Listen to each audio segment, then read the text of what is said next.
두 번째 시간으로 이어서 나눕니다. 스가랴서 기왕 폈으니까 아까 읽고 나올 거겠다. 2장 5절을 읽겠습니다.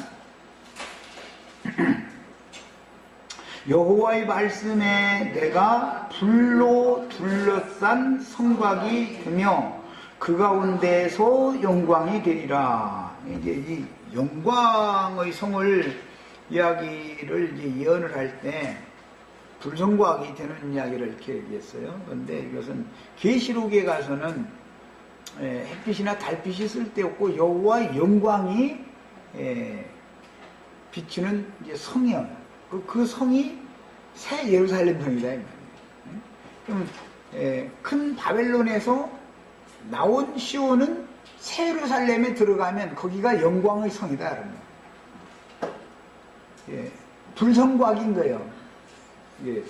저 세상 나라에서 그 그림에 보면은 성에서 막 이렇게 빛이 이렇게 비춰지는 이제 그런 그림도 다 그려놓고 그랬더만 이런 말씀에도 한 말인데 빛을 반사할 수 있는 형제 자매들이 불꽃 천사들이 다 되면 불꽃 천사들이 그 안에 충만하니까 여호와 영광을 그 성 안에서 반사를 하니까 불성곽이 되는 것이죠.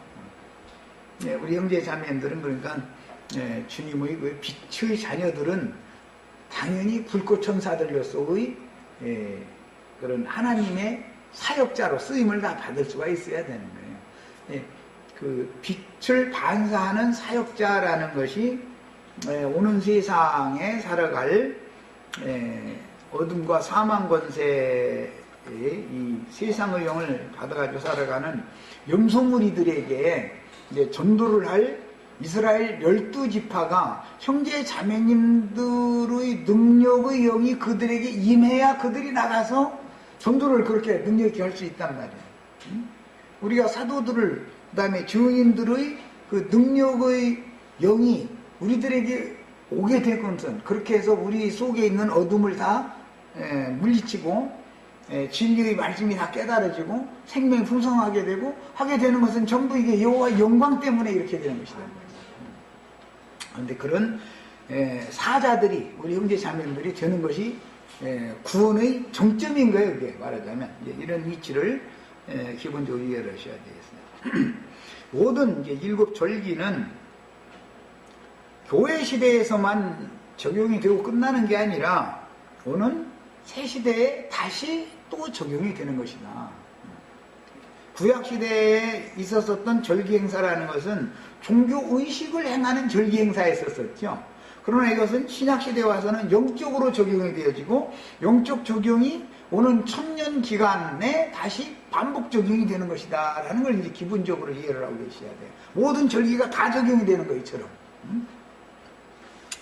그 다음에 신약 성경의 예언들을 이루기 위해 오는 새 세상에 다시 재림하실 때는 교회 시대에 신부성에 들어간 모든 성도들과 함께 동일하게 재림하여 오른편 양무리의 장막을 불러주심으로 예언들을 완성하실 것인데 주님의 임하심은 반드시 그 종 선지자들의 나팔소리와 함께 믿는 이들에게 오시는 것이다.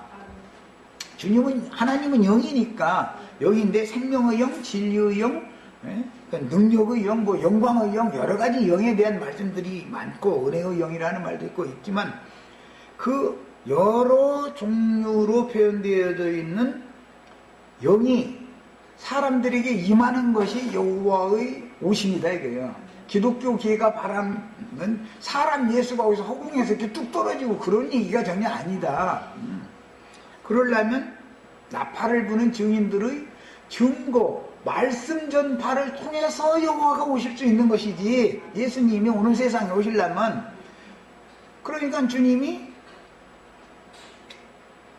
천사들을 보내리니 그 나팔 소리와 함께 인자가 다시 온다 이렇게 그래서 그렇게 얘기를 한 거예요. 나팔 소리가 예수님이 오시며 나팔 소리가 하는데 들리는 사람이 있고 안 들리는 사람이 있어서 이제 이게 문제지 이제. 이게 문제인 거예요. 기독교인들 보고 가서 이 얘기하면 예수님이 나팔소리를 오신다고. 아니 성경에 있잖냐고. 성경에 하나님 나팔 천사장 호령을 오신다고 되어 있지 않냐. 예수님도 마태복음 24장에 신이 말씀하시기를 하늘 끝에 저 끝까지 택한 자를 불러 모으기 위해서 내가 천사들을 보낼 텐데 그들이 나팔을 불 것이다. 그럼 나팔 소리가 온다 이래놨는데 그게 안 믿어져. 허공에서 막 어떤 살통통하게 찐 애기 천사가 막 푸른 배 불어가면서 온다 이렇게 생각하고 있는 거야. 그런 예수는 안 온다. 생전가도 안 온다. 당신들 죽어도 안 오고 안 온다. 그렇게 말하면 막 자기 앞선 세대들은 다 그 예수 기다리다가 죽었는데 저는 그 예수님 오실 때 죽지도 않고 뿅 먹고 휴가 될 거래. 아주 이러고 있어. 아주 절삭같이 믿고 있어. 아주.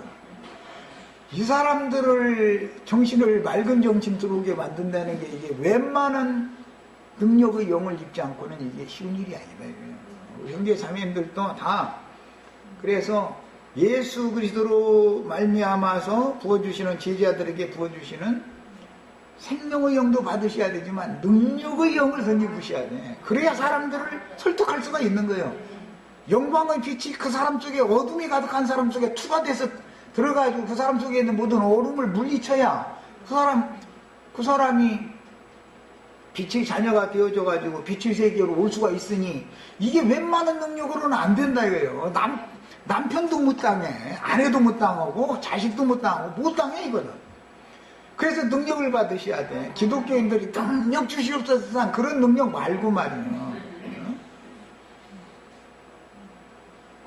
능력을 받으셔야 돼. 엘리야의 영과 능력으로 요한이 보냄받은 것처럼 그리스도의 영과 능력으로 사도들이 또 보냄받은 것처럼 우리들도 사도들에게 주님이 부어주셨던 그런 영과 능력을 받아야만 바로 옆에 있는 사람도 설득을 못 한다니까. 그 능력이 안 오면은.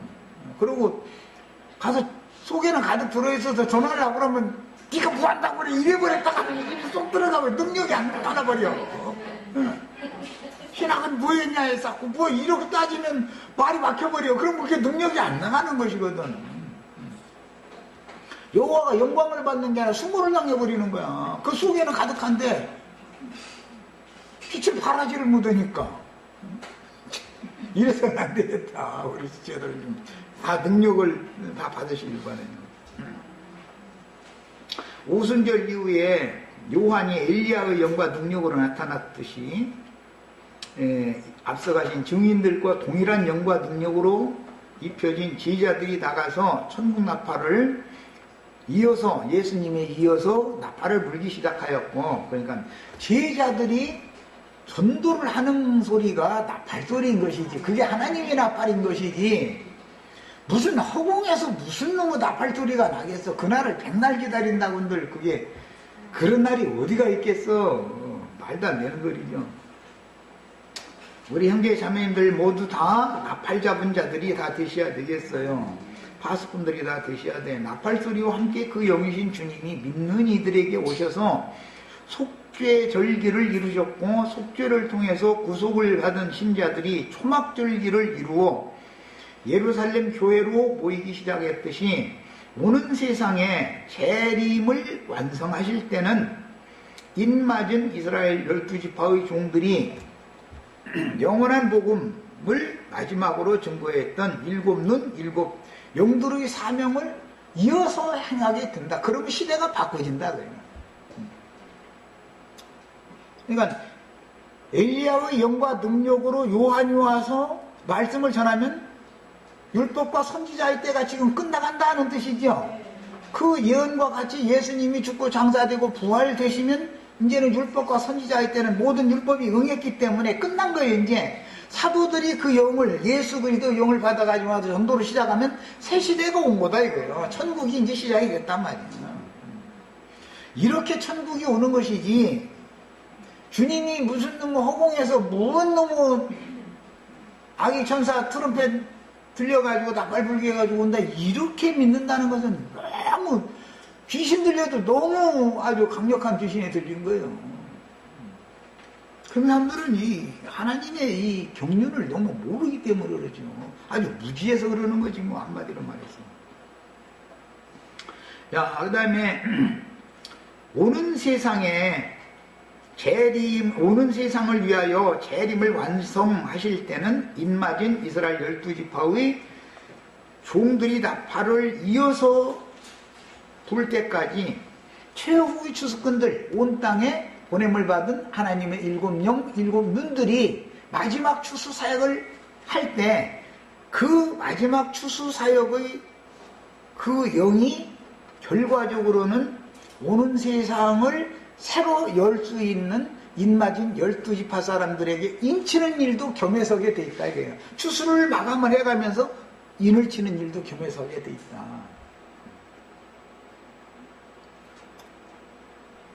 그 다음에 예수님이 그 일을 하셨던 것이죠. 예수님이 구약시대의 요한의 제자들을 주님의 것으로 추수하는 일을 했을 뿐 아니라 제자들에게 인까지 쳤잖아요. 해가지고 새 시대를 열도록 사명을 맡기잖아요. 이런 일은 초림 때는 독생자께서 그 일을 행하셨지만 재림 때는 마태복음 25장 31절 이하에 나오는 말씀과 같이 주님과 함께 보좌들에 앉아서 심판권을 행하는 작은 소자들이 그 일을 같이 한 것이죠. 작은 소자들이 하는 것이 내게 한 것이다 그랬죠. 그러니까 재림은 단체적으로 오는 것이지 독생자 예수가 또 오는 건 아니다 그 말이에요. 재림이라는 것은 단체적으로 오는 것이다. 그래서 주님이 오실 때는 어떻게 온다면 성도들과 함께 온다고도 돼 있고 예루살렘 성이 내려온다고 돼 있다 이 말이에요. 주님의 재림 완성이라는 것은 거룩한 성 새 예루살렘이 내려오는 거예요. 많은 사람들은 허공에 무슨 물질적인 성이 있어가지고 내려온다 이렇게 생각하지만 지금까지 첫 시간에 살펴본 것처럼 그 성은 여호와의 영광으로 충만한 성이기 때문에 여호와께서 영광 중에 불꽃 중에 그렇게 나타나시는 것이다 이거예요. 옳은 세상에. 그런데 우리 형제 자매님들이 다 여호와의 영광을 반사하는 불꽃들이 다 돼야 되겠다. 나는 이제 이 얘기를 하는 거예요. 막 이제 우리가 불꽃이 되느냐고 막. 이 불꽃 잘못만 나오면 육체는 불살라버릴 것이고 어떤 사람들에게는 빛을 비춰서 어둠을 물리쳐줄 것이고 불이라는 건 두 가지를 하는 일이니까 언제든지. 그 들을 귀가 있어야 돼. 이제 이 하나님의 경륜을 다루는 문제는 귀가 열려 있어야 되는 거예요. 괜히 교만해가지고는 안 되는 거죠. 예수님이 이 땅에 오셨을 때 우리 가운데 거하심의 은혜와 하나님의 영광을 보며 은혜와 진리가 충만하시다. 우리 가운데 거하신다 이렇게 했는데 원문은 그게 장막을 지셨다라는 뜻이란 말이에요. 그게 주님이 이 세상에 오셨을 때 제자들의 거처, 제자들이 들어가서 거할 수 있는 신령한 장막이었단 말이야. 육신으로 오신 예수 안에 들어가는 그 예수라고 하는 장막은 완전한 장막이 아니었죠. 구속을 이룬 다음에 부활 승천하셨다가 제자들에게 오셔가지고 제자들을 통해서 그분의 몸된 교회를 세우면 더 크고 온전한 참장막이 되는 것이다 이 말이에요. 우리 형제 자매님들은 오는 새 시대의 참장막을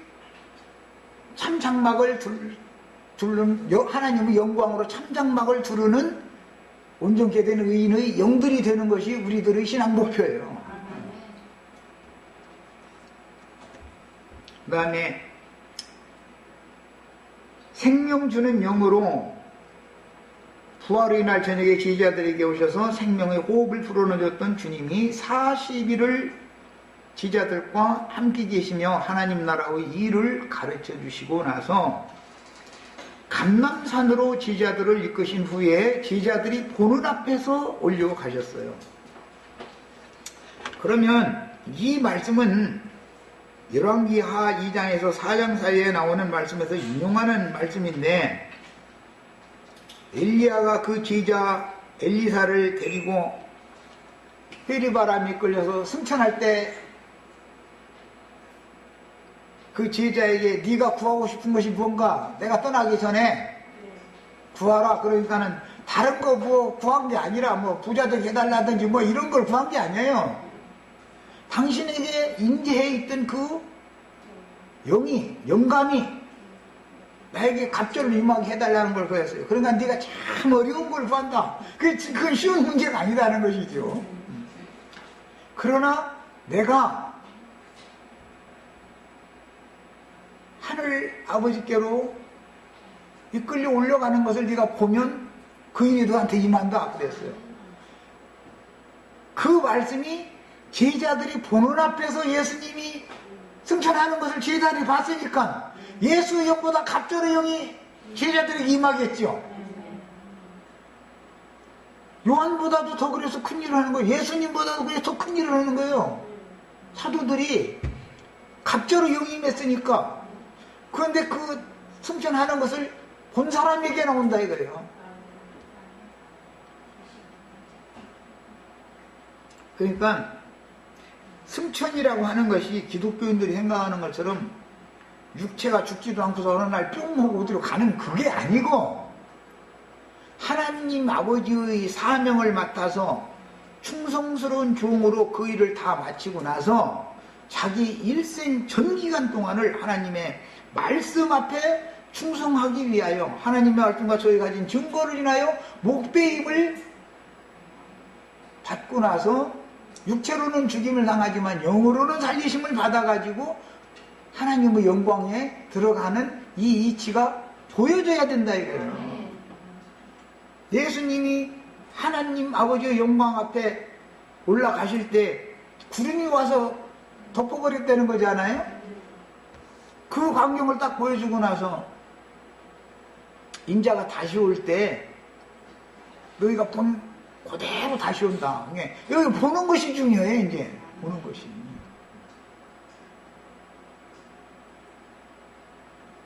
우리를 앞선 증인들이 어떠한 믿음을 가지고 어떠한 일생을 살다 믿음을 지키고 주님께 대대감을 받았는지가 보여줘야 된다고요. 이게. 그러면은 그 영이 갑절로 오게 돼 있어. 오순절이라는 이런 뜻인 것이다. 77절이라는 것은 그냥 뭐 날짜로 뭐 초실절 지난 다음에 50일째 되면 뭐 오순절이고 이런 그냥 그 기독교계는 자꾸 그런 식으로만 가르치는데 그런 세상 나라의 무슨 인간 날짜 따지는 그런 내용이 아니다 이거는 전부 말하고자 하는 의도는 다른 데 있는 것이지. 그래서 주님이 예언을 하실 때 나팔소리와 함께 오신다고도 했고 구름 타고 온다고도 했다 이거예요. 또 다른 어떤 성경에 보면 구름 속에서 하나님이 소리가 들렸다 이거예요. 제자들이 크고 높은 산으로 이끌려 올라갔죠.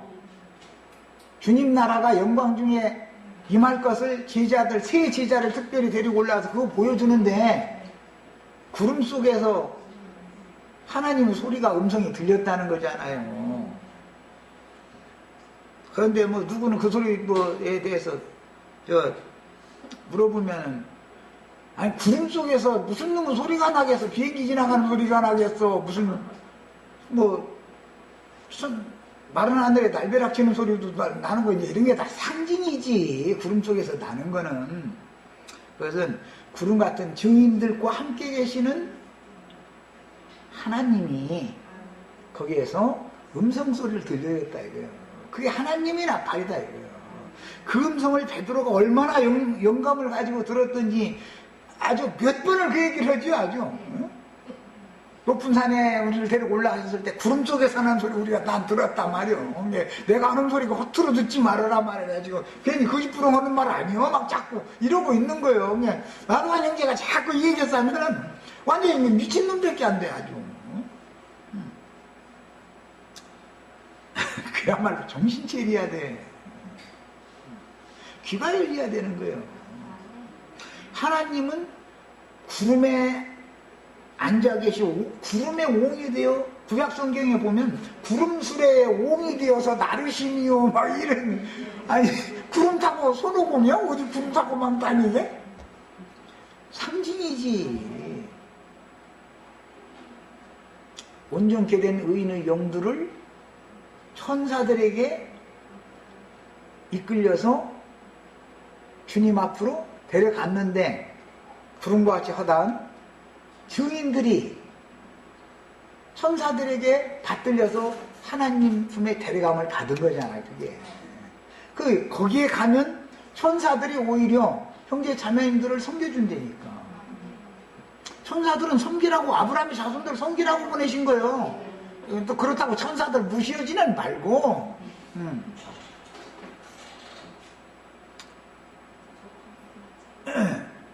이것은 계시에 속한 문제예요, 모두. 신앙이라는 건 전부 계시로 하는 거예요.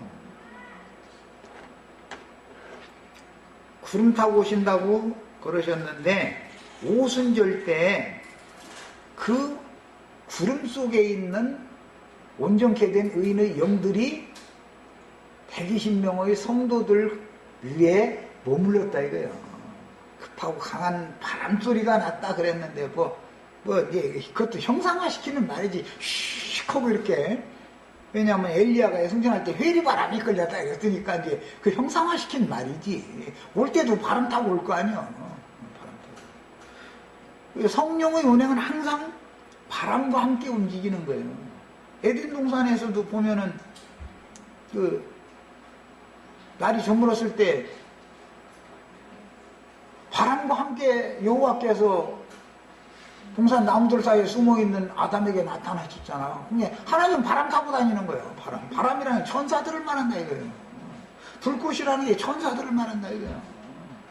그래서 급하고 강한 바람 소리도 들렸고, 불의 혀 같은 것이 보여가지고, 그건 이제 들리는 건 바람 소리로 들렸고, 그 다음에 보이는 것은 불의 혀 같은 불꽃이 보인 것이죠. 그런데 120명의 성도들 각 사람 위에 머물러 있더라는 거잖아요. 그래서 그런 성경의 예언을 깨달은 히브리서 기자가 이와 같이 허다한, 구름과 같이 허다한 증인들이 우리를 둘러싸고 있다, 이렇게 표현을 한 거예요. 그게 참 장막이다 이거예요. 장막. 교회라는 건 이렇게 비밀스러운 거예요. 우리 윤혜수 자매님이 위에 이렇게 불꽃이 이렇게 있다는 거예요. 예수님이 니고데모에게 거듭남에 대해서 말씀하시는데, 야, 바람이 임의로 불되 거듭난 사람들은 그 바람 소리를 들을 줄 아는데 이 바람이 어디로 와서 어디로 가는지 알 수가 없는 거야. 이거 비밀이야. 그런 거야. 예수님이 지금 니고데모 만나러 오실 때 바람 타고 오신 거예요, 지금. 그래야 예수님 입에서 바람이 막 나가는 거야, 지금. 그런데 무슨 바람 부는지를 몰라. 이게 남풍 부는 건지 북풍 부는 건지 이것도 모르면 어떻게 되겠어. 사람의 어떤 하나님의 종 선지자의 어떤 말이 어떤 영들과 함께 운행한다라는 것을 알아야 된단 말이야. 하나님은 말씀이신데, 하나님이 사람에게 오시려면 당연히 말씀 전파를 통해서나 올 수 있는 것이지, 무슨 방법으로 사람에게 그분의 신이 올 수가 있겠어요. 먼저 6월절, 무교절, 초실절이 연속으로 이어지고, 초실절 이후 50일째 되는 날, 77절이라고 하고 오순절이라고 그러는데, 오순절 이후에는 나팔절과 속죄절과 초막절로 또 이어지죠.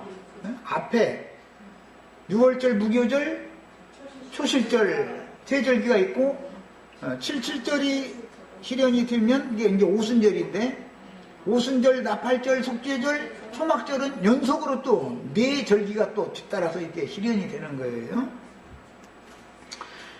자, 그 다음에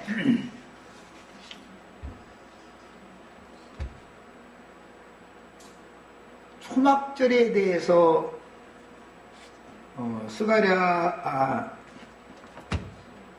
신명기 16장 다음 절기는 이제 초막절이죠. 네, 초막절에 대해서 말씀을 좀 나누겠습니다. 이 오순절의 반복 적용에 대해서는 이제 내일이나 모레 정도, 이제 이것은 성경을 찾아가면서 소상하게 말씀을 나눌 거예요. 오늘은 컨 윤곽만 이렇게 말씀을 짚고 넘어갑니다. 13절, 16장 13절부터는 초막절에 대한 말씀이 기록이 됐어요.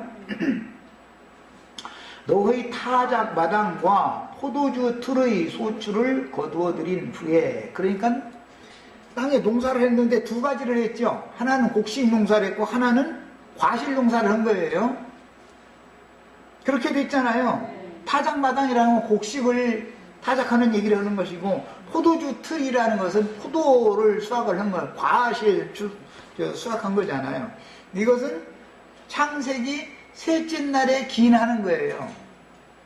셋째 날은 드러난 뭇에서 씨 가진 열매 맺는 채소와 그 다음에 씨 가진 열매 맺는 과목을 내라 한 날이 그 셋째 날이었죠.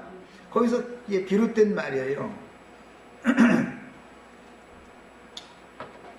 포도주 틀의 소출을 거두어들인 후에니까 추수가 끝난 후에 그 말이 되겠죠. 이제 이래 동안 초막절을 지킬 것이요 절기를 지킬 때에는 너와 네 자녀와 노비와 네 성중에 거주하는 레위인과 객과 고아와 과부가 함께 즐거워하되, 네 하나님 여호와께서 택하신 곳에서 너는 이래 동안 네 하나님 여호와 앞에서 절기를 지키고, 모든 절기는 이래 동안 지키는 거예요.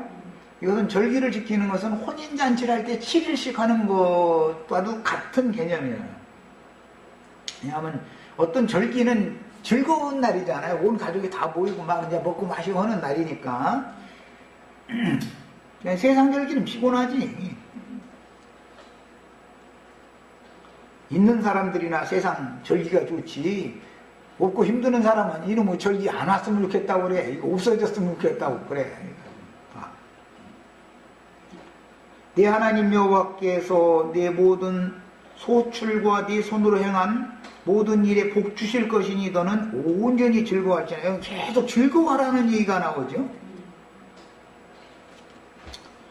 너희 가운데 모든 남자는 1년에 꼭 3번, 1년에 3번 곧 무교절과 칠칠절과 초막절에 네 하나님 여호와께서 택하신 곳에서 여호와를 배웁되, 빈손으로 여호와를 배웁지 말고, 또 이제 기독교계는 이 구절만 또 썩고에다가 하여튼 참, 빈손으로 여호와를 배웁지 말고 곧 각 사람이 네 하나님 여호와께서 주신 복을 따라서 그 힘대로 드릴지니라. 이제 이러가 이 구절만 쏙 뽑아가지고서는 막 힘대로 막 드리라고 빚이라도 얻어서 드리면 하나님이 왜 안 갚아주느냐. 이 완전히 날강도들이. 참, 하나님 말씀 너무 운하명 해먹는 경우가 너무 많아. 이 초막절이라는 절기는 수장절이라고 해요. 초막절, 수장절, 장막절 세 절기로 지켜요. 초막절은 교회 시대가 시작이 된 것을 말하는 거예요. 사도들이 나와서 전도를 해서 사람들을 얻어서 어디로 데리고 오냐면 초막으로 데리고 와요. 초막이라는 것은 풀로 그 지붕을 덮은 집이다, 그런 말이에요. 예. 우리가 아직도 육신을 입고 있죠? 풀이라는 건 육체를 말하는 거예요. 육신을 입고 있는데 믿는 성도들이 교회로 모이면 초막절 절기가 되는 거예요. 요한복음에서도 보면 7절기 중에서도 명절 끝날 곧 큰 날이라는 말씀이 나온 건 초막절 때를 말한 거예요. 그게 초막절에 그렇게 돼 있어요. 절기 중에서 마지막 절기니까 제일 큰 절기죠. 오순절 다음에는 그래서 나팔절, 속죄절이 오고 나서는 초막절이 오는데, 나팔소리를 듣고 회개한 사람들은 초막에 들어오는 거예요. 초막에 들어오면은 하늘 이 끝에서 땅 저 끝까지 자기 택한 자를 불러 모은다 할 때 주님의 집 초막으로 불러 모으는 것이다 이 말이에요. 초막으로. 그래서 교회 시대를 초막이라고 그래요. 육신을 입고 있으니까 아직은. 그러나 이제 교회 시대는 천국 농사가 한 세대 한 세대 계속 되지요. 천국 곳간이 세울 수 있는 양까지 농사를 하나님 하셔야 되니까 계속이 되어져서 천국 곳간에 더 이상 들어갈 데가 없어. 그렇게 되면 수장절이 오는 거예요. 수장절. 모든 곡식을 마무리 추수까지 싹 하면은 수장절이 오는 거예요. 곳간에다가 저장을 다 해놨다 이게. 더 이상 이 곳간에 넣을 자리가 없어서 빡 차버렸어. 그 뭐 세상 나라에서는 뭐 천당은 빈자리가 많은데 지옥은 빈자리가 많은데 천당은 이미 꽉 찼다나 뭐 그래가지고 목사님들은 들어갈 때가 결국은 천당으로 못 들어가고 지옥으로 가는데 지옥 중에서도 제일 따뜻한 아래목으로 간다 뭐 이제 농담을 해도 그렇게 말하더만 참 그건 맞은 말인 것 같아 내가 느끼는.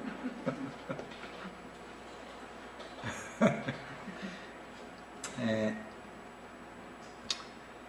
2000여 년이 지금 지났는데 이제 그 천국 추수가 시작된 것은 오순절 이후에 이제 베드로가 전도를 하기 시작할 때부터 이제 추수가 이렇게 되어서 초막에 들어오게 됐죠. 교회 안에 들어오게 됐죠. 이제 교회 시대가 지금 교회 시대를 은혜의 때라고도 하고 이방인의 때라 그래요. 이방의 충만이 지금 채워져 가는 경점에 우리가 지금 살고 있는 거예요, 사실은. 시기적으로 볼 때도. 그런데 여기에 들어갈 충만의 수가 이방의 충만이 차면 천국 곳간이 꽉 찬 거야. 세상 말로는 천당에 꽉 차버렸어. 그럼 나머지는 더 들어가고 싶어도 못 들어가 이제. 그래서 천국 곳간에 다 들어간 사람들은 저희 주께서 농사에서 알곡으로 되어져 있는 성도들을 대회가하셨다 그래. 그날에 하나는 대회감을 당하고 하나는 버려둠을 당한다. 이게 버려둠을 당한 사람들은 그 채우는 수에 가입할 수 없다라는 말이죠. 이제 계시록 용어로는 14만 4천 수에 가입되지 못한다 이제 그 말인데 어린 양의 신부가 될 자격이 없다 이제 그 말이에요. 그런데 14만 4천 수가 교회 시대의 끝에만 채워지는 게 아니라 천년 기간에도 마지막으로 또 한 번 채워진단 말이야. 인마진 이스라엘 12지파를 통해서 인마진 사도들을 12사도들을 통해서 14만 4천 어린 양의 신부가 채워지는 때가 있고 이방인의 때가 있고 인마진 이스라엘 12지파가 14만 4천을 채우는 새 시대가 또 한 번 지나가게 돼 있다 이 말이야. 그 이제 이런 이치를 모르는 사람들은 계시록 7장에 나오는 14만 4천이나 14장에 나오는 14만 4천이나 그 사람이 그 사람이래. 계시록 14장에는 지파가 있어요 없어요? 계시록 14장에는 지파가 없어. 우리 형제 자매님들은 혈통적으로 따지지 않으니까 지파가 없죠. 무슨 지파야 우리가. 지파를 따지는 건 담을 짓는 자들이나 하는 소리고 그렇잖아.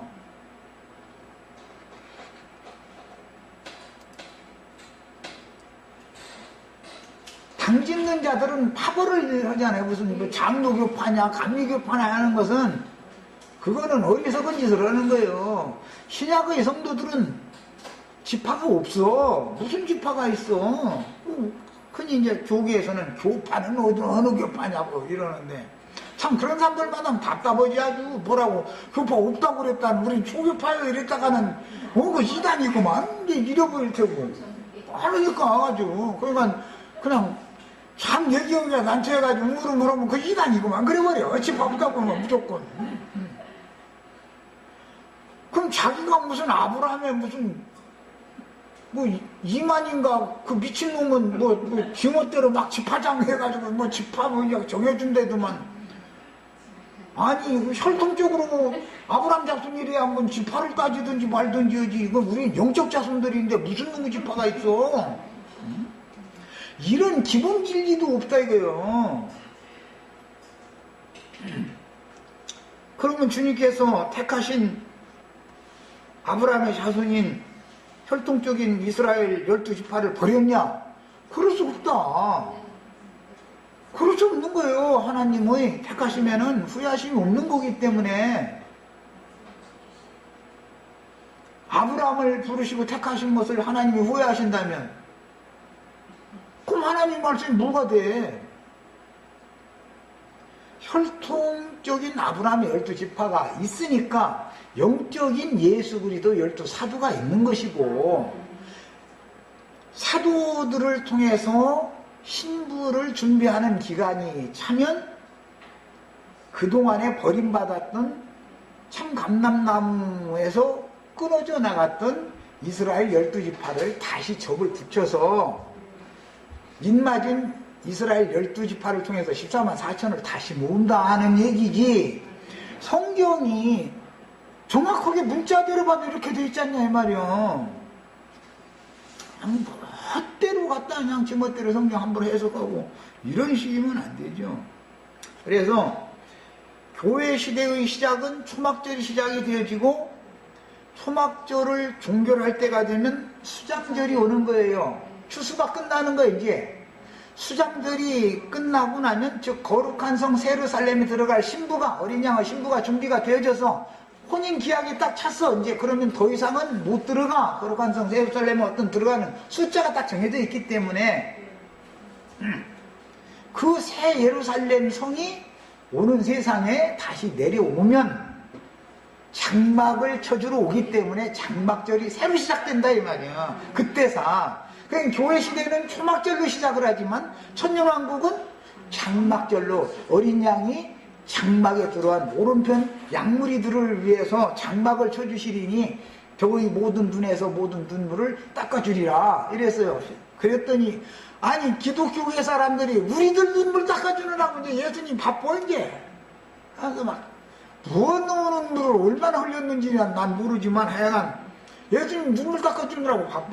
그런데 계시록 7장이나 21장에 나오는 그 눈물 닦아주는 얘기는 이방인들을 향해서는 말이 아니고, 이방인의 시대 동안에 하나님께 버림받은 자들이 애통해하고 눈물을 흘렸기 때문에 그 모든 눈에서 눈물을 닦아준다 한 것이지, 이방인들이 뭐 하나님 못 만나가지고 언제 눈물 흘린 적이 누가 있어. 그냥 값없이 그냥 공짜로 은혜로 우리는 그냥 주님 만나기 다 했는데 언제 눈물 흘렸어. 내가 눈물 흘리고 막 주님 나 좀 만나달라고 눈물 흘려가지고 우리가 구원받았어? 말 같은 소리를 해야지. 우리는 그냥 은혜로 그냥 믿음을 부어주셔서 그냥 믿었더니 구원받은 것이지. 나 눈물 흘려서 구원받은 적 없어 나는. 그런데 또 찬송을 또 여전히 눈물 많이 흘려도 구원 못 받는다. 또 찬송은 또 여전히 해 또. 그런데 또 눈물 닦아준다는 건 또 뭔 소리야 도대체. 이방인들은 눈물 흘려서 구원받는 게 아니야.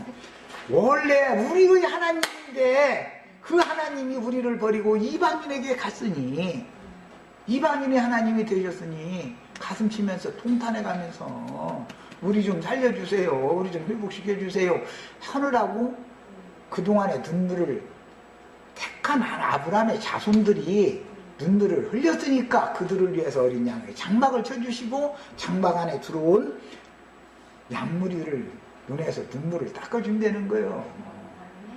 그냥 뭐든지 뭐 좋은 얘기 있으면 지한테 적용하고. 신약시대에 믿는 성도들은 눈물을 흘린다고 구원받는 게 아니에요. 눈물 많이 흘려서 구원받을 것 같으면 날마다 울어야지 뭐. 날마다 울어야지. 응? 신약시대의 성도들은 새 노래를 배운다고 돼 있어. 새 노래를 배울 때 그게 쉽지 않았다는 말은 이해는 된 게 그런데 그것은 눈물 닦아줘서 구원시킨다는 말하고는 안 맞는 말이야 그게. 새 노래를 가르쳐주는 것은 이미 값없는 은혜로 구원을 해준 사람들을 구원을 이루는 과정에서 새 노래를 가르쳐 주시는 얘기지. 그렇잖아요? 예, 성경을 이렇게 멋대로 해석하면 안 된다는 걸 내가 옆구리 지적하느라고 그래.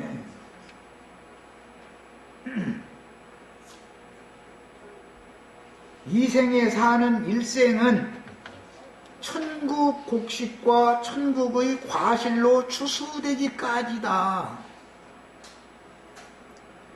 우리가 이 생에 사는 기간은 천국의 곡식으로 추수되기까지죠. 천국의 과실로 추수되기까지예요. 이제 상징이요. 그러니까 다른 표현에서는 더 좋은 본향을 바라보고 행인과 나그네로 사는데 이 생에 사는 동안은 장막에서 산다 이렇게 표현을 했어요. 그 장막이라는 말은 이 육신의 몸을 상징적으로 표현하는 말이다. 베드로 사도가 내가 이 장막을 이제 벗을 때가 다 바울 사도도 그 얘기했어요. 그럼 무슨 뜻이요? 내가 이 육신을 떠날 때가 됐다 그 말이잖아. 야, 그래서 더 좋은 본향을 바라보는 행인과 나그네들의 신앙을 본받아라 라는 뜻인데, 창세기에서부터 창세기 18장 1절 이하에 보면 아브라함은 장막문에 앉았다가 두 천사를 대동하고 아브라함 집으로 오신 여호와를 만났죠. 그런데 19장에 보면 롯은 성문에 앉았다가 여호와께서 파송한 두 천사를 만났어요. 여호와는 못 만났어. 롯은 천사들만 만났지. 아브라함은 여호와 자신을 만났어요. 우리는 아브라함의 믿음을 쫓아야 된다. 아브라함의 믿음을. 성문에 앉은 사람들에게는, 큰 성 바벨론 사람들에게는 큰 성을 심판하라고 보낸 천사들이나 볼 수 있지, 그 사람들 눈에는 그 심판의 사명을 맡은 천사들밖에 안 보여. 구원을 하러 오신 여호와는 그들 눈에는 안 보여. 이렇게 말하면 우리가 여호와를 못 보느냐고. 안 보여, 안 보여. 그 사람들은 못 보게 돼 있어. 성에 있는 자들은 장막 생활을 해야 돼. 장막에서 산다는 것은 행인과 나그네로 이 세상에는 소망을 두지 않는다라는 말이다 이거예요. 이 세상에 소망을 두지 않는다. 그래서 초실절에 이은 오순절 이후에 초막절은 교회 시대의 시작을 말하는 것이고, 수장절은 교회 추수가 종결됐다라는 걸 말하는 것이고, 교회 추수가 종결이 되면 그 알곡들이, 어린 양의 신부가 준비가 되면 거룩한 성 예루살렘에 그들이 들어가서 혼인을 하니까, 혼인잔치가 끝나면 오는 새 세상의 장막을 쳐주러 온다 이거예요. 그래서 성이 내려온다 그런 거예요. 예수님이 허공에서 독생자 예수가 막 이렇게 오는 게 아니고 거룩한 성 새 예루살렘이 내려오는 거예요. 어떻게 그러면 새 예루살렘이, 성이 어떻게 내려올 거냐 이 말이에요. 아브라함의 믿음의 자취를 쫓는 모든 믿음의 증인들을 위하여, 장막 생활을 했던 증인들을 위하여 하나님이 하늘에 한 성을 준비해놨다 그래서 그 성이 거룩한 성 새 예루살렘이요. 거기에 들어가는 것이 아브라함 자손들이 신앙하는 목적이다 이거예요. 거기에 들어갈 권세를 얻어야 된다고요. 자, 그러면 이런 모든 이치를 아는 인도자가 있어야 된단 말이에요. 인도자가, 그 사람들이 하나님의 말씀과 저의 증거로 인하여 목배임을 받은 자들이, 그들이 수가 차는 것은 곧 거룩한 성에 들어갈 자들이 수가 차는 것과도 똑같은 이치다 이 말이에요. 우리들은 그러니까 거룩한 성에 들어가서 신부가 되는 것은 기본적으로 다 해야 되는 것이고, 믿기만 하면 다 신부가 되는 거 절대 아니니까. 다섯은 못 들어갔다고 돼 있잖아. 열처녀 다 혼인집에 못 들어갔다고 돼 있어. 그들을 위해서 신랑이로다 맞으러 나오라 하는 나팔을 부는 나팔수들이 다 돼야 되겠어요. 그러면 나팔 소리를 듣고서 인도를 받아가는 거니까, 나팔 부는 사람들을 통해서 주님이 오시는 거니까 말이에요. 나팔 소리를 통해서. 자, 이게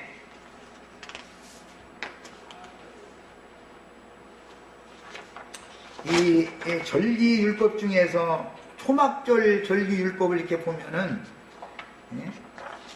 13절에 너희 타작마당과 포도주 틀의 소출을 수장한 후에 7일 동안 초막절을 지킬 것이요. 그래서 초막절과 수장절과 장막절의 그 세 가지 이름으로 불려지는 이치를 지금 설명을 한 거예요. 초막절이라는 것은 교회 시대의 시작부터 끝까지를 말하는 것인데, 곡식 추수가 끝나면, 과실 추수가 끝나면 수장절이라고 부르고, 추수된 곡식들은 신부성에 들어가게 마련이기 때문에, 천국 곳간에 다 들어가기 때문에 거룩한 성 예루살렘이 오는 세상에 내려오면은 장막절이 실현된다라는 말이단 말이야. 이 세 가지 절기에 대해서 잘 이해를 하시고, 내일 또 모여서 더 나가는 말씀 이제 나눌 겁니다. 내일은 이제 자료를 다 해서 찍어드려가지고 같이 이제 말씀을 좀 나누고.